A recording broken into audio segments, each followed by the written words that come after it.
Assalamualaikum warahmatullahi wabarakatuh. Terima kasih Pak Trides. Kira-kira kalau Anda lihat Trides sama saya persamaannya apa?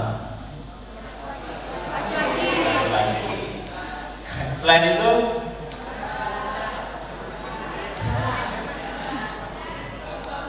oh ganteng, jelas Pak ya. Satu lagi sama-sama di Jatinangor kan? Sama-sama di Jatinangor.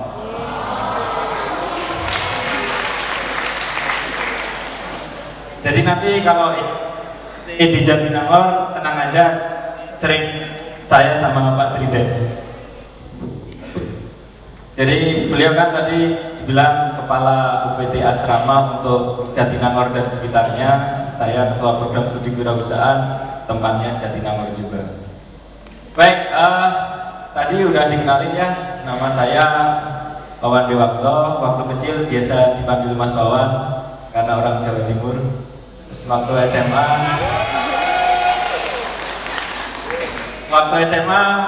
biasa dipanggil Cok Wawan karena SMA-nya banyak teman-teman saya orang Madura, jadi Cok Wawan. Terus pas kuliah di sini berubah lagi namanya jadi Kang Wawan. Nah, habis kuliah sempat kerja tadi di perusahaan tekstil, kemudian hijrah ke Belanda ya, ke TU Delft. TU Delft itu kakaknya ITB. Jadi dulu yang membangun ITB itu insinyur-insinyur dari TU Delft sejaman dengan perang Diponegoro. TU Delft-nya berdiri pas zamannya perang Diponegoro. Tapi kalau ini kan berdirinya 1920 ya. Habis itu di sana panggilannya berubah lagi jadi Menir Dewanto. Habis itu pulang pas SBM pertama Desember 2003 ya waktu itu. Pas pulang, pas yang daftar gitu masih kecil waktu itu kan, umur berapa. Kemudian ngajar, habis ngajar sambil cari beasiswa, dapat di Australia. Kuliah di sana di Monash University, namanya berubah jadi Mr. Dewanto. Iya kan, kalau di sana kan family name kan, nama kedua kan, walaupun yang nama kedua kan bukan family name kita kan, ya pura-pura lah, itu our family name. Padahal bapak saya namanya belakangnya bukan itu, anak saya juga bukan itu. Kemudian 2011 pulang, kembali ke SBM. Waktu itu kita lagi buat program studi kewirausahaan, diresmikan 2012. 2013 mulai terima mahasiswa. Ya alhamdulillah sekarang udah 2 angkatan di Jatinangor, dan walaupun kita program studi baru, kita selalu kelebihan peminat. Biasanya kan kalau program studi baru jatahnya 40, yang daftar kurang dari 40. Alhamdulillah kita walaupun masih baru, yang daftar selalu lebih dari 40. Jadi pas tahun pertama yang berminat program studi kewirausahaan 50, jadi kita terpaksa mengganisakan 10 orang. Kemudian tahun kedua yang daftar ke prodi kewirausahaan 54, jadi kita mengganisakan 14 orang. Jadi kita yang ke Jatinangor cukup 40 orang aja sesuai jatahnya. Kemudian itu tadi sekilas dengan saya pengen tahu yang dari FTI siapa? Tepuk tangan. Yang dari STI, yang dari FTMB, yang dari Life Science, SITH, yang dari SAPPK, yang dari FSRD, yang belum yang mana? SF.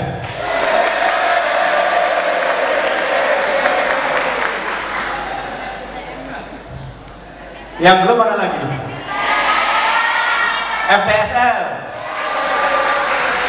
Mana lagi? FIPA.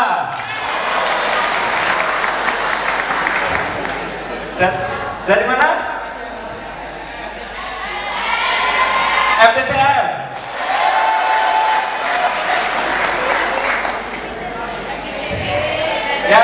dari SBM?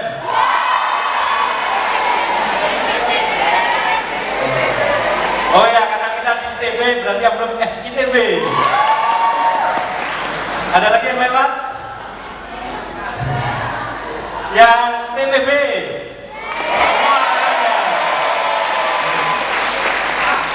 Yang tinggal di asrama?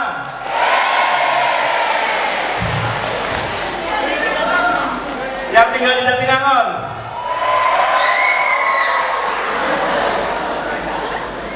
Gak apa-apa ya. Kita lihat Jatinangor itu walaupun jauh, kita lihat wah itu penuh perjuangan. Suatu hari pasti kita menikmati hasilnya. Oke, jadi kan saya disuruh cerita SBM ya. Cuma kalau saya ngomongnya tentang SBM nanti banyak yang tidur gitu. Saya kan nggak ngerti, makanya ngomongnya nyerempet-nyerempeti SBM dengan sains dan teknologi. Jadi saya cerita tentang teknokransip, keterkaitan antara teknologi dan kewirausahaan.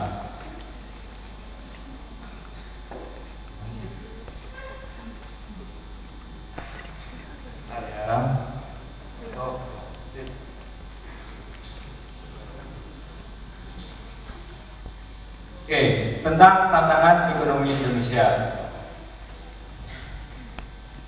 Yang pertama, saya pengen ngomong, kalau menurut Anda, Indonesia itu kaya atau miskin? Kaya. Yang bilang kaya tepuk tangan.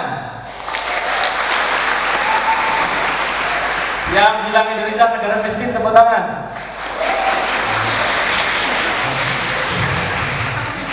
Yang bingung tepuk tangan.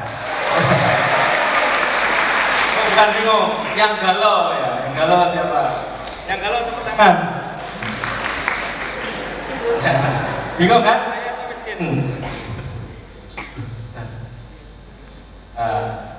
Kalau dari negara Indonesia itu kaya, kamu mau nyari apa?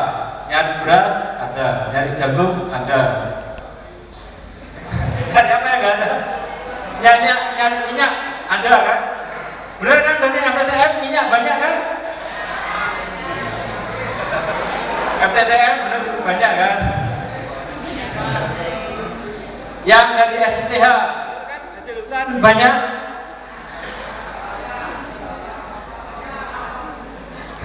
Walaupun asapnya banyak, hasil hutannya masih banyak juga kan?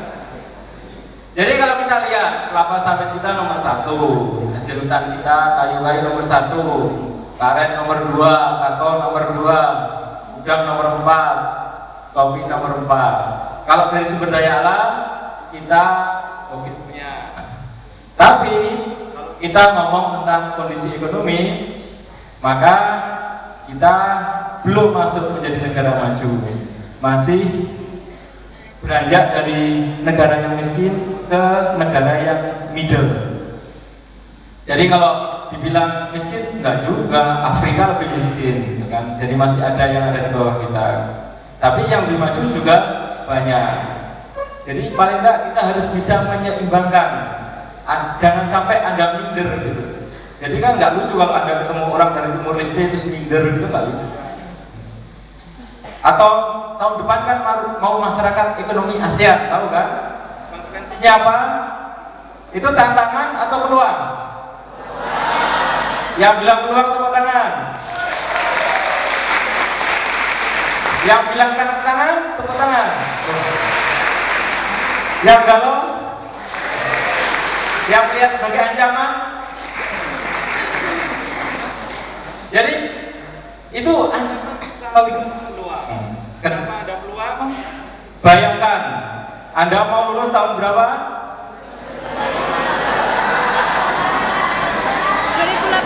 2019 kan? 18? Oh yang SBM 2018 ya? Ya nggak apa-apa lah ya. Ntar yang agak panjang dikit 2020. Anda yang 2020 bercita-cita? Ya. Pada saat Anda lulus, pas masyarakat ekonomi ASEAN itu menjadi tantangan. Kenapa? Karena akan banyak juga tenaga kerja dari negara ASEAN kerja di Indonesia, Anda bersaing dengan mereka. Tapi kenapa itu juga peluang? Bayangkan 2020 Anda baru nikah, pengen bulan madu ke Vietnam. Nah, sekalian kan Anda ngelamar kerja di sana, di Vietnam, di Kamboja, di Laos. Jadi nanti ceritanya dulu bulan madu di mana? Oh, kalau saya tahu madunya di Vietnam, sekalian jadi ekspatriat, gitu ya. Mau nggak? Atau mau kerja di Indonesia aja? Atau pada mau ini jadi bapak rumah tangga yang baik?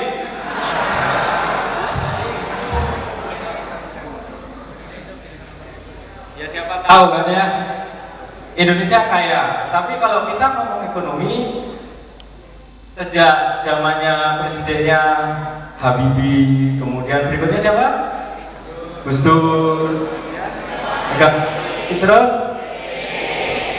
SBY, terus Jokowi, terus berikutnya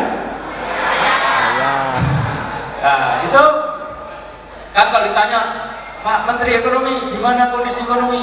Kondisi bagus, pertumbuhan ekonomi 6% setahun, inflasi bisa di bawah 10%, nilai tukar kecuali yang sekarang kan rupiah ke dolar tinggal berapa? 15.000 dulu kayak zamannya Krismon dulu ya, zamannya lulus kuliah sampai 17.000, hampir ya, hampir sama ya. Saya habis jadi pakai dua aja, satu mati kan.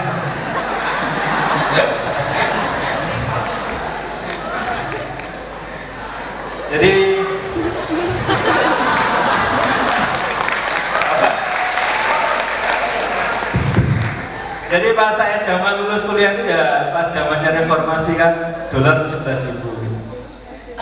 Sekarang 15.000 ya mirip-mirip lah ya. Tapi nggak apa-apa, tenang. Anak ITB ya. Jadi nggak apa-apa ya. Tenang. Positif thinking aja. Tapi walaupun apa ya, kalau di wawancara semua menteri koordinator ekonomi selalu bilang satu yang positif, ada dua hal yang orang itu selalu bilang, orang jarang mau jawab gitu, menteri ekonominya siapapun. Apa itu? Yang pertama adalah jumlah pengangguran. Jumlah pengangguran Indonesia lumayan tinggi. Biasanya kalau ditampilkan, wah presentasinya turun. Ya kalau presentasinya turun, misalnya dari 2% jadi 1,9%, tapi nilai totalnya kan belum tentu gitu, karena jumlah penduduk Indonesia terus bertambah kan.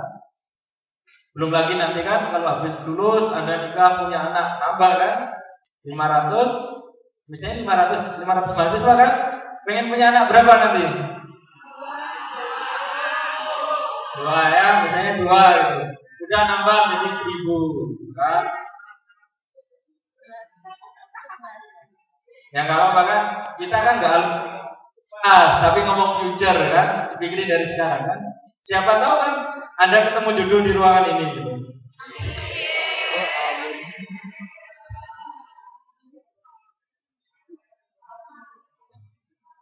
Berikutnya, yang susah juga adalah jumlah rakyat miskin. Jadi nilai tingkat kemiskinan itu tetap tinggi gitu.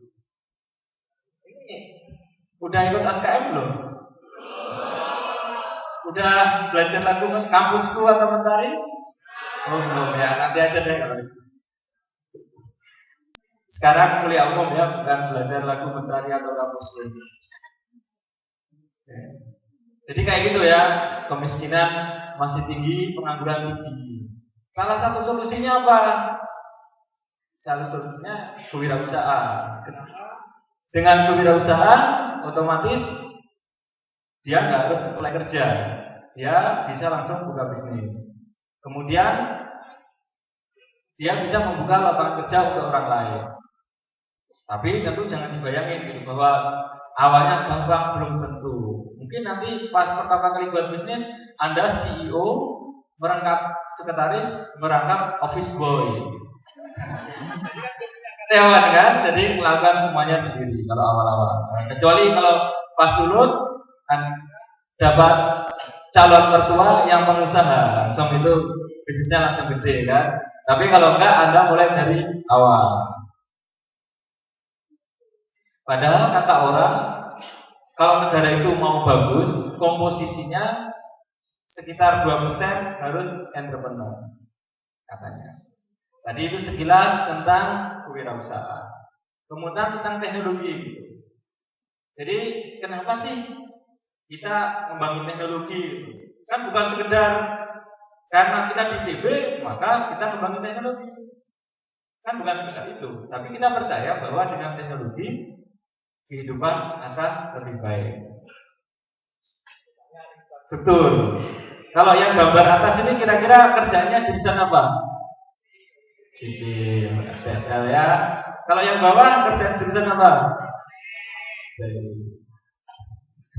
Kalau yang ini stay juga. Ya stay. Kalau yang lain kira-kira teknologinya apa? Banyak ya, banyak lah pokoknya ya. Jadi intinya teknologi itu membuat kehidupan kita lebih baik, lebih produktif, efektif, lebih efisien. Kemudian tentang inovasi. Jadi inovasi yang paling gampang itu sesuai dengan peribahasa Inggris 3N. Paling gampang ingatnya tuh 3N bahasa Inggris ya. Niteni, neroke, nambahi. Inovasi itu 3 itu. Ini neroke, nambahi. Niteni apa? Mengamati. Neroke apa? Menirukan. Nambahi apa? Atau yang berbeda, ubah. Jadi inovasi itu adalah sesuatu yang baru, sesuatu yang berubah. Inovasi itu bisa dalam 4 bentuk. Yang pertama produk. Jadi kan kalau Anda dari jurusan teknologi biasanya Anda inovasi di bidang produk. Ada juga inovasi di bidang jasa. Siapa kalau yang kampus naik Gojek? Oh nggak ada ya. Oh angkot cek. Bukan di angkot gitu ya. Oh jalan kaki biar sehat ya. Kemudian ada inovasi produk, ada jasa, ada teknologi, ada macam-macam lah organisasi, ada sistem masak. Intinya adalah sesuatu yang baru. Kalau kita lihat Indonesia ranking berapa sih inovasinya?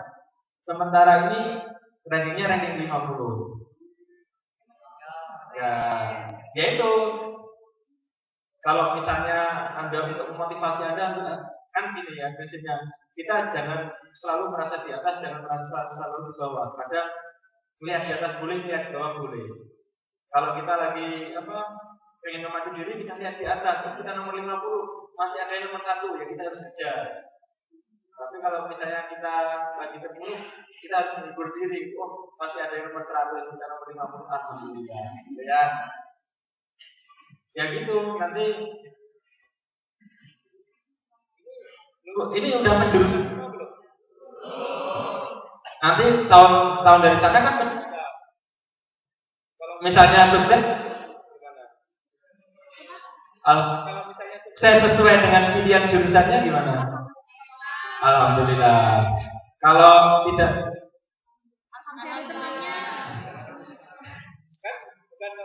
bukan astagfirullah ya. Tapi alhamdulillah juga. Ya, jadi kalau misalnya nanti penjurusan tidak masuk sesuai jurusan masing-masing, jangan sedih gitu. Hibur diri aja gitu. Untuk masih diterima di IPB ya. Jangan sedih.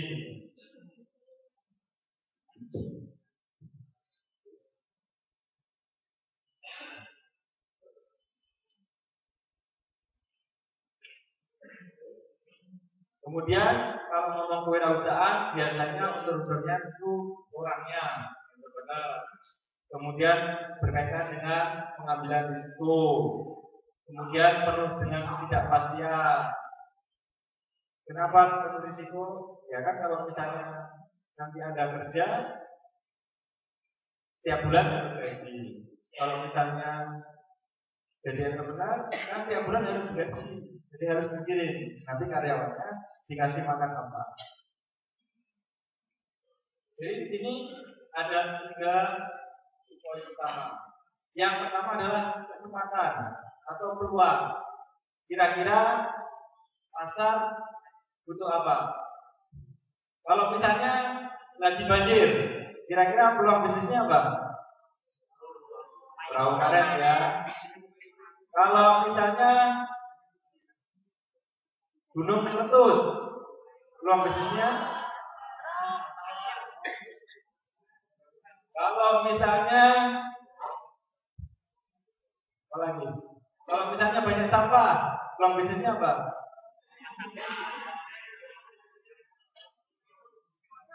Kalau misalnya di antara Anda nanti habis lulus masih tetap jomblo, kira-kira peluang bisnisnya apa? Jodoh. Ya, soalnya kan nanti kan konsepnya kan harus menyederhanakan nikah kan kalau sudah mampu ya. Tapi kalau misalnya ternyata teman-teman yang tidak segera nikah kan bisa menjadi peluang bisnis. Kemudian masalah tim. Jadi tadi kalau misalnya sendirian itu nanti kan perangkap itu, perangkap pemasaran, perangkap produksi, perangkap office boy. Biasanya kalau baru mulai sebaiknya mulai dari berdua. Kenapa berdua? Nanti kalau bisnisnya gagal ada teman curhat. Kalau sendiri mau curhat ke siapa? Masa curhat ke kaprodinya? Jangan ya. Kemudian sumber daya. Sumber daya itu adalah sesuatu yang Anda punya kemampuan. Yang kelihatan pasti uang ya, udah itu yang kelihatan. Yang nggak kelihatan apa? Kemampuan Anda. Jadi misalnya yang SRD pengen buat bisnis craft, ya berarti yang sumber daya yang kelihatan adalah kemampuan Anda untuk buat craft itu. Yang dari stay pengen bisnis software, berarti kemampuan sumber daya adalah kemampuan Anda untuk membuat software itu. Dan bagaimana ketiga ini berkaitan? Bagaimana antara kesempatan, tim, dan sumber daya ini berkaitan? Jadi ketika kita ngomong entrepreneur, sebenarnya ada bedanya. Kemudian ini ada framework yang lain ketika ngomong tentang membuat bisnis baru, maka yang dilakukan adalah pertama individunya. Jadi individu itu artinya karakternya, gampang menyerah enggak, pantang menyerah enggak, kemudian risk-taker enggak, suka ambil risiko enggak, gitu.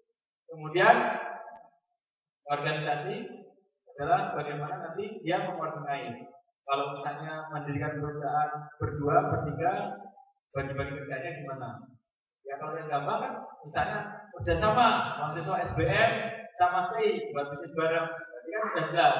Yang satu bagian buat produknya, satu bagian buatnya. Atau kerjasama tiga fakultas, ada mahasiswa SBM, mahasiswa STI, SRD. Kalau mahasiswa STI kan buat produknya, kemudian mahasiswa SRD mengemas supaya itu enak dilihat.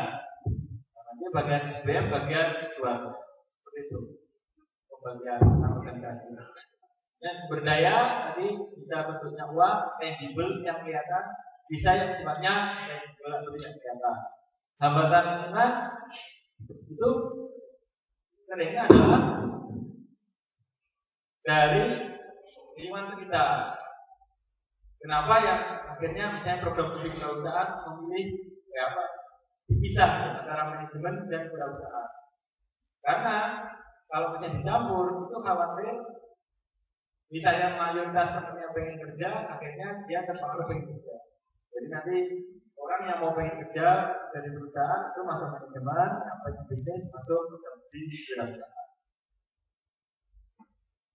Saya mau nanya ke kalian, ngomong-ngomong tentang lingkungan ya, hambatan itu. Ini Jawa, saya naik Jawa ya.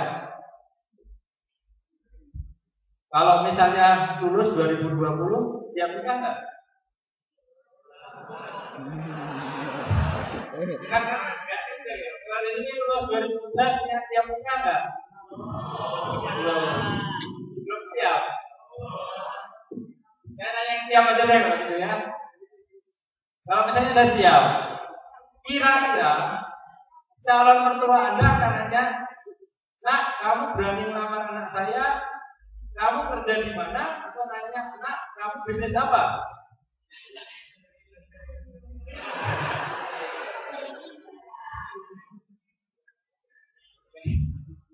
Sekarang jawabannya tadi apa?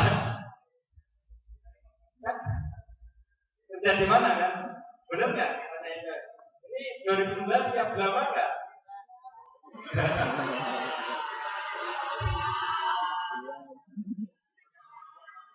Kalau yang di sini siap dilamar nggak? Siap.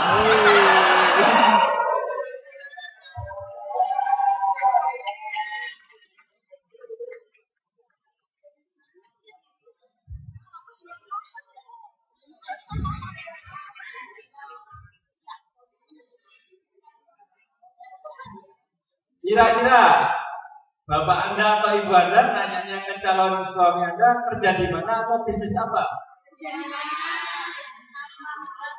Paling banyak pasti kerja di mana. Coba saya mau nanya, Anda berangkat ke sini ketika pamit sama papa mama, abi umi, pamitnya adalah, "Nah, kamu sekolah yang benar di ITB biar gampang kerja atau nah supaya kamu gampang buat bisnis?" Gampang kerja kan? Atau ada yang dipamitin, "Nak, nanti kamu kayak di ITB supaya dapat jodoh anak ITB juga."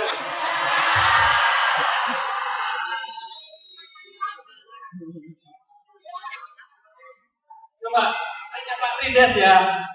Pak Trides, dulu kita umur berapa Pak? 25. Berarti saya lebih cepat, saya nikah 23.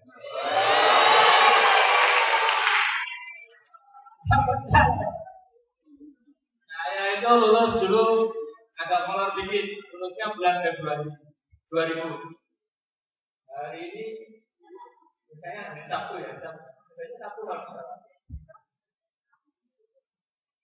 Saya pas wisuda ngomong di depan gini, jadi wakil wisudawan, jadi ngasih speech.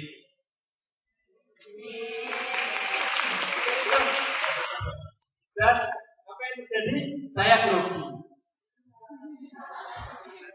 Kamu tahu kenapa grogi? Karena malamnya saya mau ngamar ke istri saya.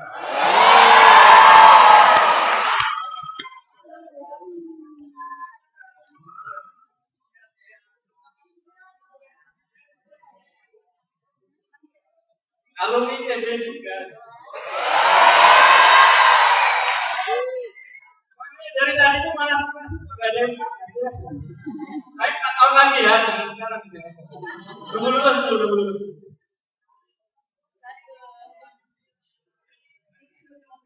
Kalau malah ngomong personal. Biar semangat kan, biar semangat. Terus nikah itu ya sama kan, tadi bukan hanya kan lamar gitu. Udah belum, tapi ya udah. Nikahnya 6 bulan berikutnya. Tunggu kerja dulu. Terus tahun berikutnya tahun madu di dalam. Saya sama istri saya sama-sama dapat beasiswa, sama-sama sudah.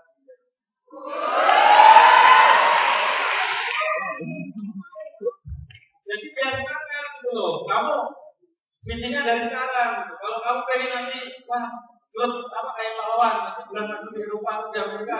Dari sekarang usulnya harus bagus. Kalau misalnya nanti setelah itu yang pengen dulu terus apa pulang lagi ya.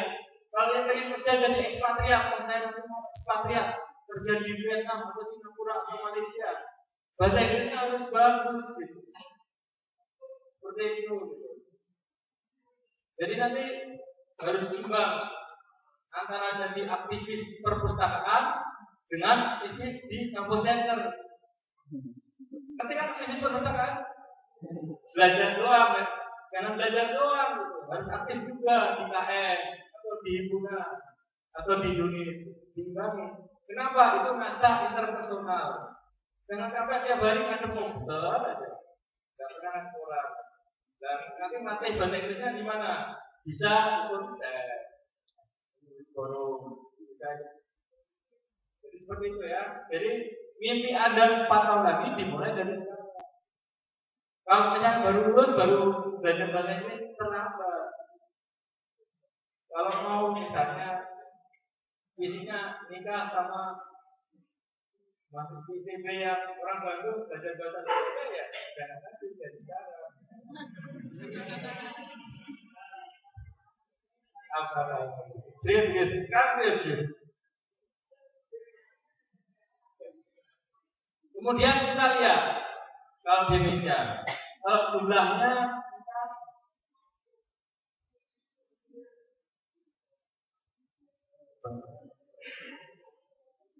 perusahaan kecil, UKM itu paling banyak di Indonesia. Tadi pakai sahur di mana? Sama ya. Kalau potong rambut di mana?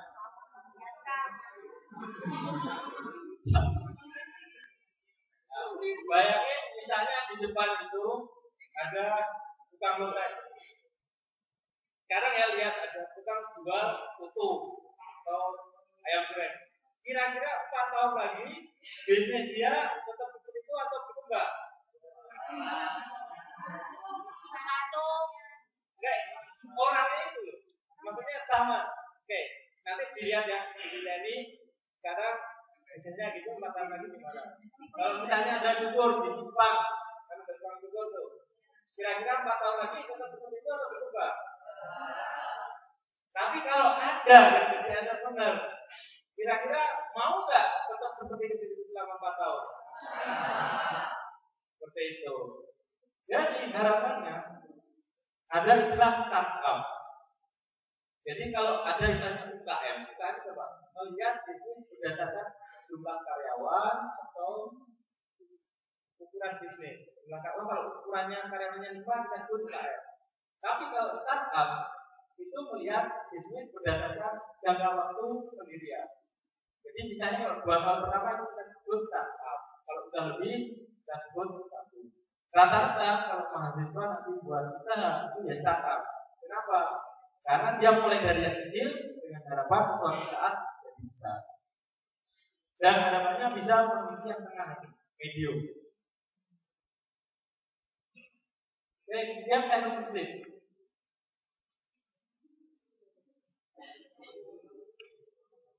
Ini ada rumus ini itu yang serius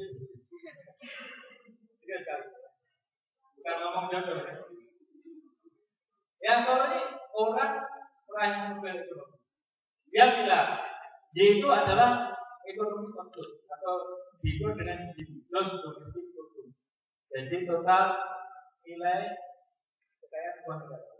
Itu merupakan fungsi dari fiscal capital, input sama output teknologi. Artinya apa? Yang fiscal capital itu artinya infrastruktur, bagaimana pabrik-pabriknya. Modal bisa dalam bentuk fisik. Kemudian adalah tenaga kerja, tapi tenaga kerja yang skill seperti Anda. Jadi kalau misalnya negeri ini jumlah penduduknya paling banyak di SD, maka dia tidak bisa dikatakan skill. Misalnya banyak di SMP, itu belum skill. Jadi ketika Anda bisa sukses kuliah di sini, keluar sebagai insinyur, maka Anda bisa berkontribusi sedikit terhadap perekonomian kita. Karena saya yakin Anda bisa berkontribusi. Kemudian yang ketiga adalah labor augmented teknologi. Jadi tidak semua teknologi itu bisa berkontribusi positif ke ekonomi. Tapi adalah teknologi yang bisa meningkatkan produktivitas. Seperti tadi kan gambar ada jembatan kan. Kenapa kalau ada jalan yang mulus, jalan yang infrastrukturnya bagus, maka transportasi perpindahan barang dari satu tempat ke tempat lain bisa lebih cepat. Kalau misalnya tadi awalnya ketika pakai alarm, ketika pakai listrik, dengan sekian listrik, Anda bisa produktif cepat menyelesaikan sekitar Anda. Ini semuanya mereka sendiri kan? Atau laundry semua? Seperti itu. Gitu. Bayangkan dulu zaman saya kuliah Pak tugas kuliah kalau buat laporan pakai mesin ketik Mas ya. Sekarang pakai komputer kan, lebih produktif mana? Komputer ya. Jadi kita lihat gitu. Jadi tidak semua teknologi bermanfaat, tapi teknologi yang bisa meningkatkan produktivitas manusia itu bisa meningkatkan perekonomian. Ini ada penelitiannya, data-data tadi diolah dan benar ada korelasi antara tiga hal tadi terhadap perekonomian dua negara. Kenapa ini saya tekankan? Karena selama ini ada orang bilang, terutama di BNPB ya, ngapain ngomong teknologi high tech, nggak ngaruh terhadap perekonomian. Kalau ada orang yang memisahkan antara teknologi dengan perekonomian, menurut saya kurang tepat. Bahwa sebenarnya adalah teknologi juga bisa mengaruh ke ekonomi. Nah, kenapa? Karena Anda perlu tahu, dengan ketika nanti Anda keluar dari PB, Anda ketemu orang yang itu yang anti banget sama teknologi, Anda bisa menjelaskan bahwa teknologi itu bisa pengaruh ke perekonomian. Jadi teknologi ini adalah bagaimana yang teknologi digabungkan dengan ekonomi jadi teknologi. Jadi konsepnya adalah bukan hanya menemukan saja atau invensi saja, bukan hanya melakukan inovasi saja, tetapi bisa menghasilkan uang dari inovasi atau penemuan itu. Apa yang terjadi dengan Indonesia sekarang? Kalau Anda lihat di Indonesia,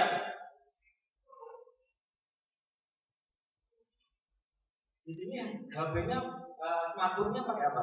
Siapa pakai Apple?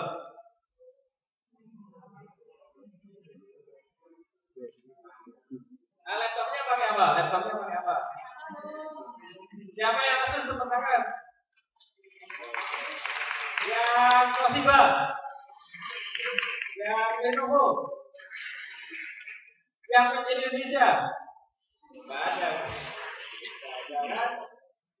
Jadi kalian benar kan?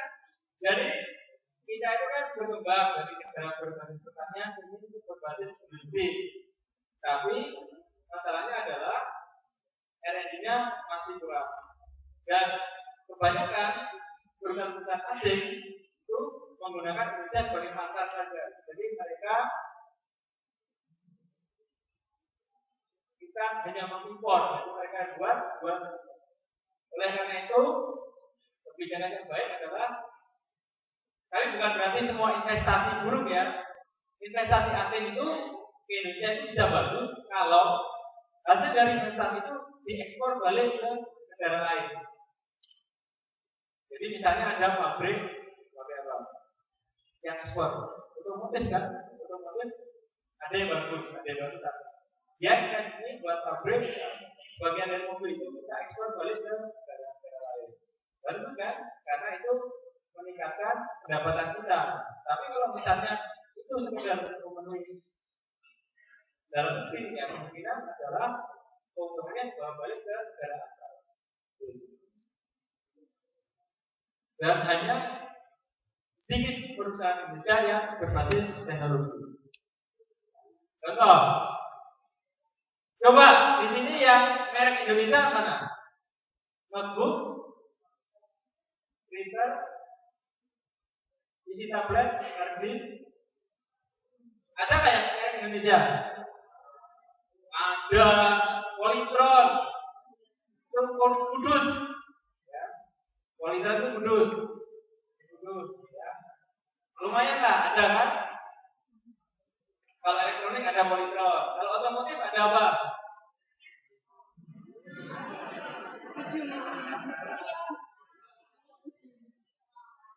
Ya. Tapi sekali lagi, walaupun kayak ini tidak boleh pesimis. Kita bilang alhamdulillah spare-partnya dari Indonesia semua, kan? Ya 80% ya, karena ada ukuran kandungan lokal berapa persen. Alhamdulillah, masih alhamdulillah.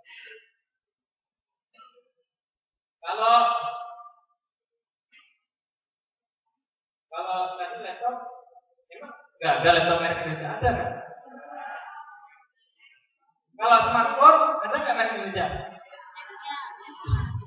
Itu kan provider kan? Harganya, ada yang merek Indonesia nggak? Ini Mito, Mito merek mana? Nah, Mito itu merek Indonesia. Nggak percaya kan? Saya mau nanya, ada yang sepatunya pakai Nike? Nike, ada. Nike itu merek mana? Nike itu kan merek Amerika kan? Buatnya di mana? Buatnya di Bandung kan? Benar kan?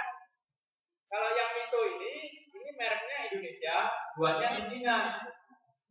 Kebalikannya gitu. Jadi perusahaannya yang punya orang Indonesia, kemudian dia buat desain, dimaklumkan ke Cina. Selain itu adalah apa lagi? Advance kan? Advance. Jadi mulailah cintailah produk-produk Indonesia.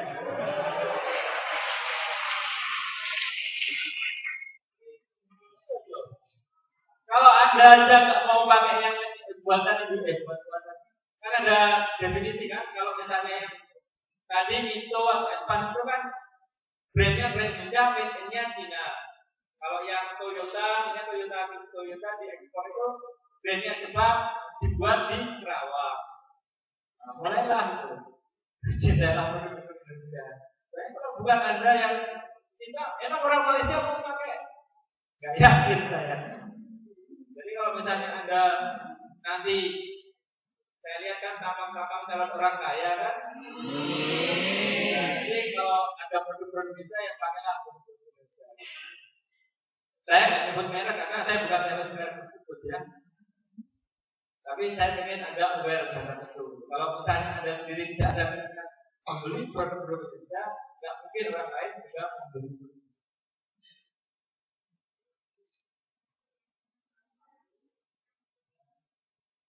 Kemudian kalau kita lihat perusahaan-perusahaan gede, Microsoft, Google itu, jadi CEO-nya sebagian juga orang teknik, bukan hanya orang bisnis. Jadi banyak juga yang orang teknik. Artinya apa? Anda bisa juga seperti mereka kalau hasilnya baik. Kalau bisa sebesar itu ya, maksudnya Microsoft, Google. Kemudian sekarang entrepreneurship itu lagi tren. Jadi bukan hanya di Indonesia aja, ada produk perusahaan di luar negeri universitas yang bagus itu juga lagi tren. MIT ada, Stanford ada, Oxford ada. Dengan bentuk yang bermacam-macam ya. Ada bentuknya program studi, ada yang bentuknya center. Kalau center biasanya pusat penelitian. Ada bentuknya internship lab. Di ITB ada kan TIC ya, internship lab. Ada Konkesma, pokoknya bisnis-bisnis ada kaset. Jadi ini tren. Jadi Anda lihat bahwa di Universitas Terpadu edukasi ini juga sedang naik daun. Ini karena negara selain Indonesia, mereka juga kembali edukasi. Kalau di Indonesia paling banyak yang kemarin adalah Kementerian KUKM, Koperasi dan Pendidikan. Banyak edukasinya. Contohnya adalah gerakan kewirausahaan nasional. Nanti ada kalau untuk tahun 2 juga play. Kemudian di DB gimana? Diharapkan di DB itu kan ada kaitan antara 4 matra. Matranya kan untuk sains ya, pengetahuan, teknologi, seni, dan bisnis. Apa sih kontribusi masing-masing? Ada. Kalau sains itu kan menghasilkan pengetahuan dan teknologi. Kemudian yang teknologi itu bisa membuat produk yang pakai, yang desain seni rupa itu bisa menghasilkan produk yang kreatif kemasannya, yang SDM bagian pengkomersialan. Jadi tempat ini dalam hal teknologi itu memperlihatkan terkaitannya. Kemudian oleh Pak Rektor yang ini itu punya visi membuat ITB sebagai entrepreneurial university. Di awal itu namanya education university atau teaching university. Jadi pengajarannya harus jago. Kemudian beralih ke research university. Itu kita risetnya harus bagus, menghasilkan publikasi paten yang bagus. Kemudian sekarang mengarah ke entrepreneurial university. Jadi dari riset, kemudian dari paten tadi harus bisa menghasilkan uang. Pilarnya apa? Di ITB itu pilar untuk entrepreneurial university ada tiga, itu S3, satu lagi cabang kecil, kemudian LPK, kemudian SBM. Ini contohnya ada perusahaan-perusahaan yang memiliki ITB, yang distribusi, LAPI, dan bisa LAPI.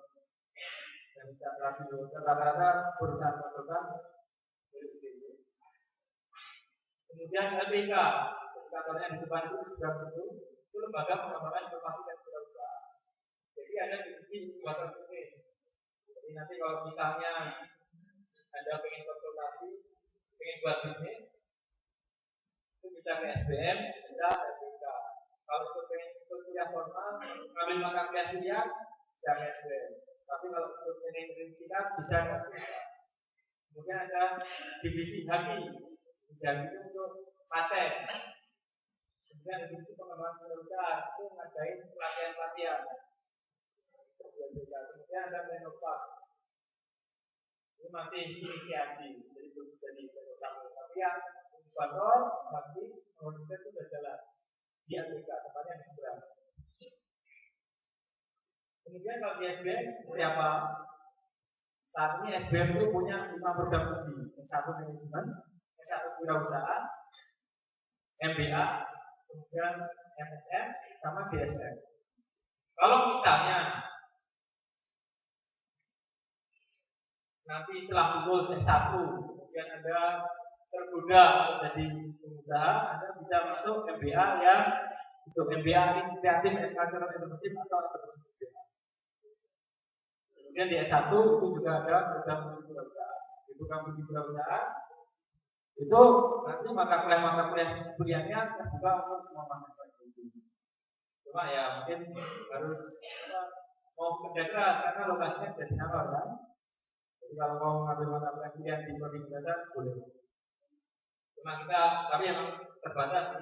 Biasanya kita buka satu kelas untuk tiap mata kuliah. Jadi kuliah ini bisnis berbasis teknologi satu kelas, manajemen teknologi satu kelas, mata kuliah komersialisasi teknologi satu kelas.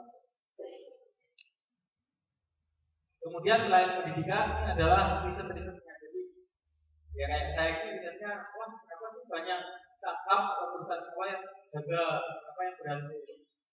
Jadi kalau yang teknik kan bisa tidak. Kalau kami risetnya biasanya bentuknya survei, kuesioner, wawancara pengusaha-pengusaha yang berhasil, pengusaha-pengusaha yang gagal. Kita lihat polanya seperti apa.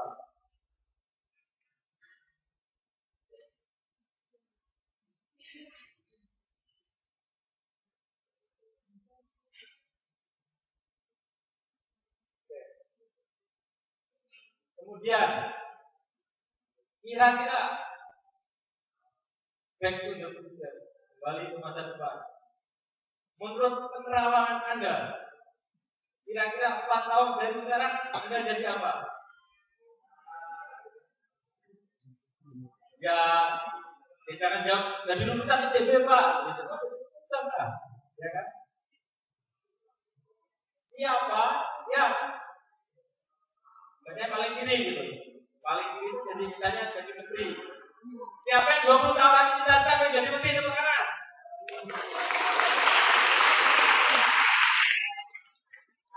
Boleh kan ini? Boleh ya, nanti ya, 25 tahun lagi, 20 tahun lagi, 20 tahun lagi, kurang tuh, terlalu lama. Misalnya paling ini, kalau ITB yang jadi demokrat, aku bodoh sama Gerindra. Siapa yang ingin jadi demokrat seperti mereka?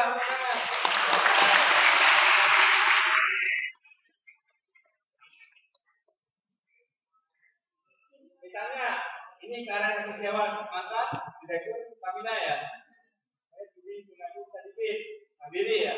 Siapa yang ingin 20 tahun lagi jadi direktur BUMN? Tangan.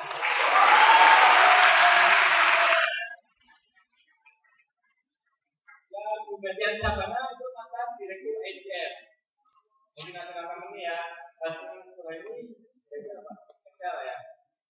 yang menjadi direktur multinasional company?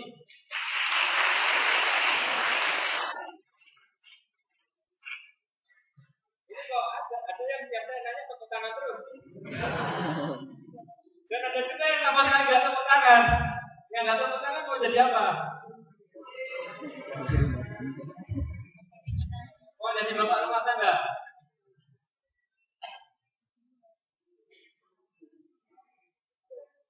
Atau ada yang mau jadi negarawan?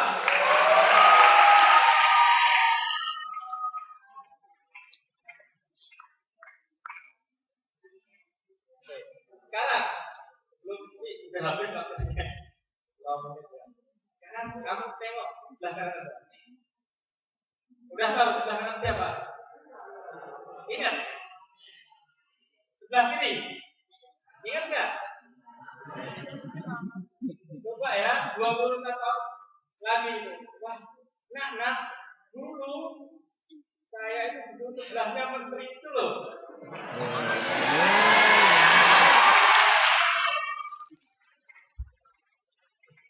Siapa tahu ya? Yang lagi saya melihat Anda itu bukan mahasiswa. Yang saya lihat itu Anda itu calon orang kaya.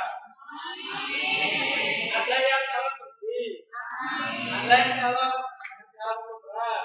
Ada calon enggak, kalau presiden aku enggak berani ngomong. Presiden rumah tangga boleh. Ada yang calon direktur BUMN. Ada yang calon direktur multinasional company. Amin. Dan mudah-mudahan saya nggak salah lihat ya, kayaknya nggak ada calon koruptor ya. Amin. Dan ingat nanti cerita ke anaknya, nah 24 tahun lalu apa ya? Abi itu dengerin ceramah dari Pak Wawan dan waktu dengerin itu sebelah sama menteri ini, gitu. Menteri Ketahanan Wanita atau Menteri Menpora. Jadi ingat sebelah kamu juga siapa ya? Siapa tahu jadi orang sukses sebenarnya itu.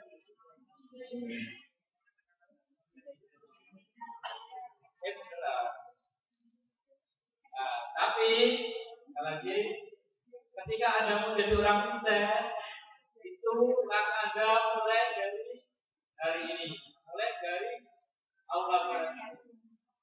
Ya, jadi ya nggak mungkin gitu. Terus Anda hanya bermimpi tiba-tiba jadi orang sukses, tapi Anda harus bekerja keras. Gitu.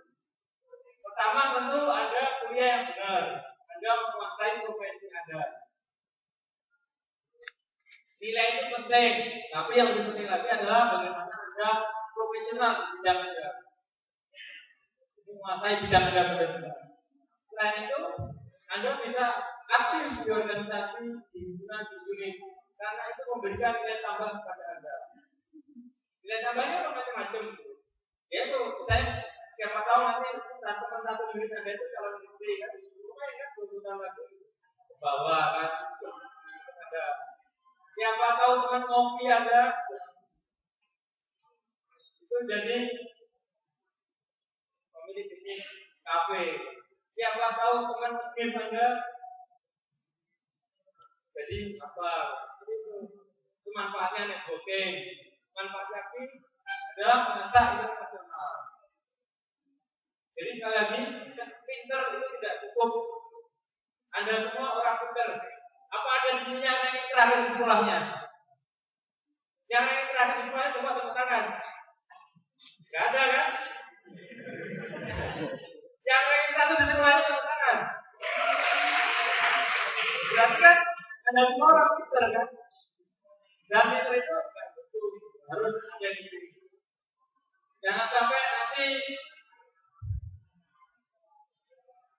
Jadi kalau misalnya waktu di SMA orang siswa yang beban itu seperti apa? Wah, yang nilai internasional paling tinggi, nilainya paling tinggi, 201. Tapi pada saat kuliah, orang terhebat bukan yang nilainya paling baik. Bahwa ada yang nilainya paling baik, tidak masalah. Tapi ketika Anda misalnya, wah, saya nggak mau itu, saya mau sudah kuliah di bisnis. Pas kuliah, mungkin bisnis Anda sudah gede, sehingga tidak perlu nambah kerja. Itu sukses. Jadi bisa sukses nilai, saya sukses. Wah, saya pengen jadi presiden KMTB. juga sukses organisasi. Atau ini sukses bisnis. Atau sukses dapat kerja yang bagus. Atau sukses kita sesama mahasiswa atau mahasiswa sendiri. Boleh kan?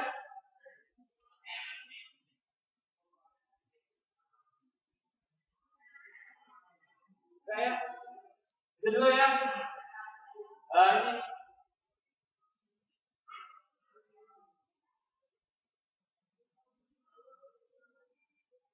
ini istri saya. Baik, terima kasih. Assalamualaikum warahmatullahi wabarakatuh. Kita beri tepuk tangan yang meriah.